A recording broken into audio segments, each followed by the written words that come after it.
അങ്ങനെ മോഹൻലാലുമായിട്ടുള്ള സിനിമകൾ ഒത്തിരി അല്ലേ നിങ്ങൾ ചോദിച്ചത് അല്ലേ? നാടോടിക്കാറ്റൊക്കെ ഒന്ന് ഓർത്താലേ അല്ലേ?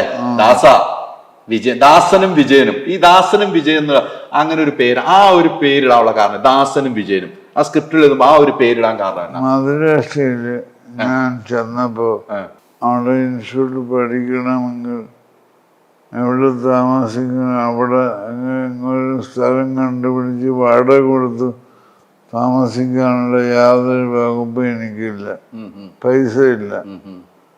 അപ്പം അങ്ങനെ ഇരിക്കുമ്പോൾ നാട്ടിലെ എൻ്റെ സുഹൃത്തായ ദാസൻ എന്ന് പറഞ്ഞവൻ്റെ അവൻ താമസിക്കുന്ന സ്ഥലത്താണ് ഞാൻ പോയി താമസിച്ചത്. അതാണ് ശരിക്കും പറഞ്ഞ ദാസൻ. വിജയന് പ്രത്യേകിച്ച് കാരണങ്ങളൊന്നുമില്ല, വിജയന് എത്രയോ ഉണ്ട്. ദാസൻ അതാണ് എൻ്റെ ശരിക്കും പറഞ്ഞ ഒരു അഭയസ്ഥാനം തന്ന ആ സുഹൃത്തിൻ്റെ പേരാണ് ദാസൻ. അതെ, അതാണ് ആ പേരിനോട് ഇത്ര പ്രിയം അല്ലെ? ദാസനോട് ഇത്ര പ്രിയം വരാൻ കാരണം അതാണ് ആ പേരിനോടുള്ള താല്പര്യം. ആ പേരിന് ഒരു അർത്ഥമുണ്ടായത് അങ്ങനെയാണ് അല്ലെ? ആ ദാസനും വിജയന്റെയും കൂട്ടുകെട്ടുണ്ടല്ലോ എന്റെ ശ്രീനിച്ചേട്ടാ. ഞാനൊക്കെ പഠിക്കുന്ന കാലത്തും ജോലി എടുത്ത നിങ്ങളുടെ ആ കൂട്ടുകെട്ട് കാണുമ്പോ ഒക്കെ നമുക്ക് അസൂയായിരുന്നു. ഇനിയും ആളുകൾക്ക് അസൂയ ഉണ്ടാണ് നിങ്ങൾ ഒരുമിച്ച് ഒരു സിനിമയൊക്കെ വന്നേ ഇനി നമുക്ക് അല്ലേ? ഉറപ്പല്ലേ? മോഹൻലാലും ശ്രീനിവാസനും ഒന്നിക്കേണ്ട ഒരു സിനിമ ഉണ്ടാവും, അങ്ങനെ ഒരു ആഗ്രഹം ഉണ്ടോ? ആഗ്രഹമുണ്ട്. ഉണ്ട്. അതിന് പഴയ ആൾക്കാരും ശ്രമിക്കാറുണ്ട്. പഴയ ആൾക്കാര് ശ്രമിക്കാറുണ്ട്, വല്ലപ്പോഴും ശ്രമിക്കാറുണ്ടല്ലേ? അപ്പൊ അങ്ങനെ ഉണ്ടെങ്കിൽ ഒരു കഥ ശ്രീചേട്ടൻ എഴുതണ്ടേ? നിങ്ങൾ രണ്ടുപേരും അഭിനയിക്കുന്ന ഒരു കഥ, അല്ലെങ്കിൽ വേറെ ആരെങ്കിലും ഒരു കഥയായിട്ട് വന്നാൽ നിങ്ങൾ രണ്ടുപേരും വെച്ച് സിനിമ ചെയ്യാന്ന് തീരുമാനിച്ചാൽ അതിൽ അഭിനയിക്കുമോ? അഭിനയിക്കും. മോഹൻലാലിന്റെ കൂടെ അഭിനയിക്കും, ലാലേട്ടന്റെ കൂടെ. നിങ്ങൾക്ക് അത്ര ഇഷ്ടമുള്ളവരല്ലേ? പരസ്പരം നല്ല ഇഷ്ടമല്ലേ നിങ്ങൾ? വെറുക്കാൻ കാരണങ്ങളൊന്നും വലുതായിട്ടുണ്ടായില്ല. എങ്ങനെ വെറുക്കാൻ കാരണങ്ങളൊന്നും വലുതായിട്ടില്ല, ഉണ്ടായിട്ടില്ല. അതാണ് സത്യം, അതാണ് സത്യം. ആളുകൾ എന്തെങ്കിലും പറഞ്ഞ് വെറുപ്പിക്കാൻ നോക്കുന്നതല്ലാതെ നിങ്ങൾ തമ്മിൽ വെറുക്കാനൊന്നും ഉണ്ടായിട്ടില്ല അല്ലെ? നമ്മൾ എന്തെങ്കിലും പറഞ്ഞാൽ വളച്ചൊടിച്ച് വേറെ എന്തെങ്കിലും വെറുപ്പിക്കാൻ ശ്രമിക്കും. അത് ചിലപ്പോ ഭയങ്കര സ്നേഹം കാണുമായിരിക്കും ചില കാരണങ്ങൾ കൊണ്ട്. ഞാൻ ഒന്നും ഒളിപ്പിച്ചു വെക്കുന്ന പ്രവർത്തനമല്ല, മനസ്സിലായി? അത് പൊതുവെ ആളുകൾക്ക് കുറച്ച് ഇഷ്ടപ്പെടാതിരിക്കാൻ സാധ്യതയുണ്ട്. അതെ, അത് സ്വാഭാവികമാണ്. അല്ലെ, നിങ്ങൾ തമ്മിൽ മാനസികമായിട്ട് ഒരു വെറുക്കലുമില്ല, ഒരു വഴക്കുമില്ല അല്ലെ? അല്ലെ ശ്രീചേട്ടാ? ആളുകൾ വെറുതെ പറയുന്നു നിങ്ങൾ തമ്മിൽ വലിയ ശത്രുതയാണ്. അതെ അതെ അതെ, അവർക്കെന്തെങ്കിലും ഗുണമുണ്ടാവും. ഈ മോഹൻലാലുമായിട്ട് നിങ്ങൾ ജീവിതത്തില്, ലാലേട്ടനുമായിട്ടുള്ള ജീവിതത്തില് ഏറ്റവും സന്തോഷം നിറഞ്ഞ ഒരു കാര്യം ഓർത്തെടുക്കാൻ പറ്റുമോ? ഒന്ന് രണ്ടാഴ്ച ഓർമ്മിച്ച് കഴിഞ്ഞതിന് ശേഷം പറയാം. അത് കളിയാക്കാൻ ഒന്ന് രണ്ട് പ്രാവശ്യം ആലോചിച്ചിട്ട് പറയാം. അതുകൊണ്ട് വെച്ചാൽ അറിയാൻ കേട്ടോ പറയാം. ചെറിയൊരു ആലോചന പെട്ടെന്ന് തന്നെ ഒരു സാധനം പറഞ്ഞു. പറയാൻ പറ്റൂല. ഒത്തിരി ഉണ്ടല്ലേ രസകരമായ മുഹൂർത്തങ്ങൾ. നിങ്ങൾ ഈ യാത്ര ചെയ്യുമ്പോൾ, നിങ്ങൾ യാത്ര ഒരുമിച്ച് ഒത്തിരി ചെയ്യാറുണ്ടല്ലോ ആ സിനിമാ സമയത്ത് അല്ലേ? ഹോട്ടലിലാണെങ്കിൽ ഒത്തിരി സമയത്ത് നിങ്ങൾ ചെലവഴിക്കുമല്ലോ. അപ്പോഴൊക്കെ പല കാര്യങ്ങളും നിങ്ങൾ സംസാരിച്ചതിൽ ഒരു കാര്യം എന്തെങ്കിലും ഓർമ്മയിലുണ്ടോ? സ്ക്രിപ്റ്റ് എഴുതുമ്പോൾ ഇപ്പൊ ലാലേട്ടനുമായിട്ടുള്ള ഒരു സ്ക്രിപ്റ്റൊക്കെ ശ്രീചേട്ടൻ എഴുതുന്ന സ്ക്രിപ്റ്റുകളുണ്ടല്ലോ, ആ സ്ക്രിപ്റ്റ് കഴിഞ്ഞ് വായിച്ചൊക്കെ കേൾക്കുമ്പോൾ മോഹൻലാലിനോട് എന്ന് പറഞ്ഞ വ്യക്തിയോട് വായിച്ചു കേൾക്കുമ്പോൾ ശ്രീനി ഇത് അവിടെ നിന്നൊന്ന് മാറ്റി ഇങ്ങോട്ട് വെച്ചാൽ അത് നന്നായിരിക്കും, അപ്പം ശ്രീചേട്ടൻ ലാല അത് അങ്ങനെ ചെയ്താൽ അങ്ങനെയൊക്കെ ഒരു സംസാരമൊക്കെ നിങ്ങൾ ഉണ്ടാകാറുണ്ടോ? ഉണ്ടാകാറുണ്ടല്ലേ? അത് ആശയവിനിമയം നടത്താറുണ്ട്, അത് ഗുണം ചെയ്യും സിനിമയ്ക്ക്. ഇങ്ങനെ കൊച്ചു പിള്ളേരെ നോക്കണ ചേച്ചി, എന്നിട്ട് വേറെ കല്യാണം കഴിക്കണം പോലും, വേറെ കല്യാണം കഴിക്കണം പോലും. അപ്പൊ ചിരിക്കണുണ്ടോ?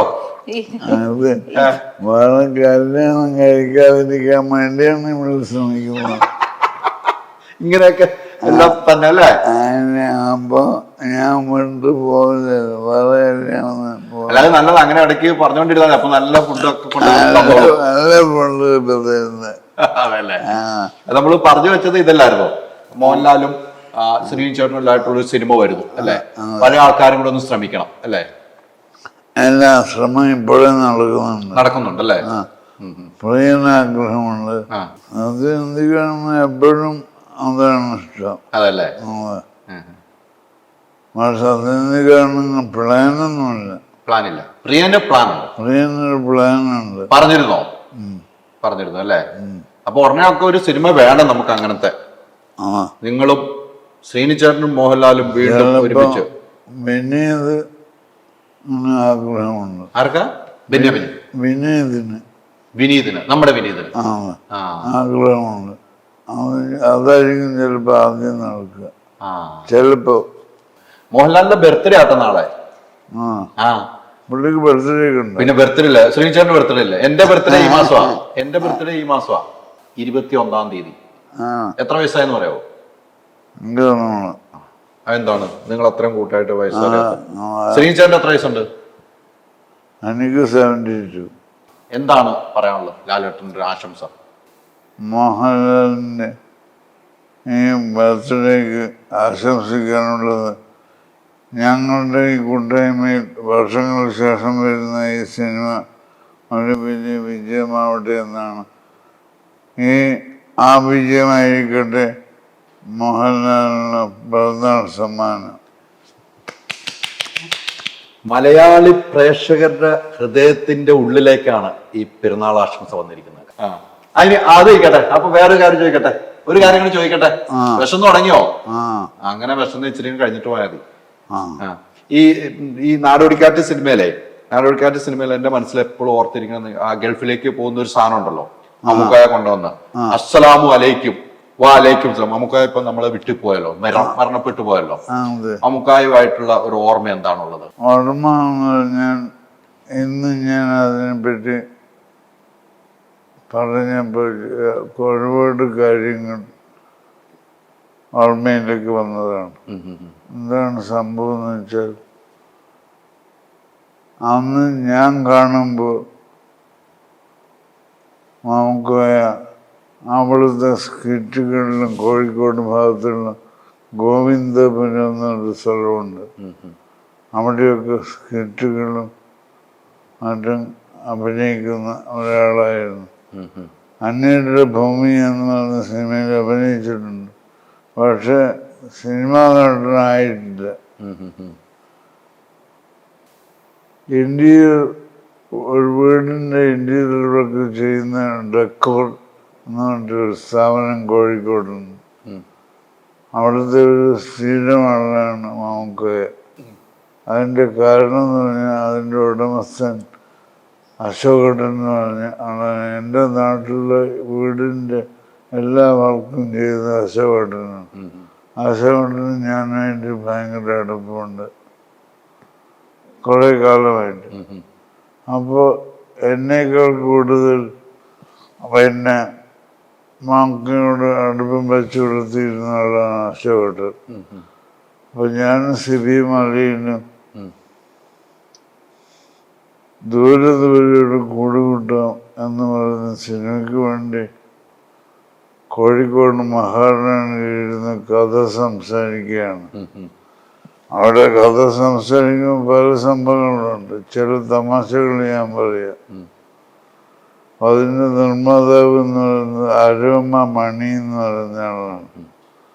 അദ്ദേഹം വന്നിട്ട് ഞങ്ങൾ കഥ സംസാരിക്കുന്നതിനിടയിൽ വന്നിട്ട് ഒരു കാര്യമുണ്ട് കേട്ടോ, നിങ്ങൾ എന്ത് കഥ വേണമെങ്കിൽ എടുത്തോളൂ, പക്ഷെ താഴോട്ട് പടം ഓടണമെങ്കിൽ എന്നുവെച്ചാൽ സി ക്ലാസ് സാധാരണ പാവങ്ങളുടെ ഇടയിൽ പടം ഓടണമെങ്കിൽ ഒരു 3 അടിയെങ്കിലും വേണം.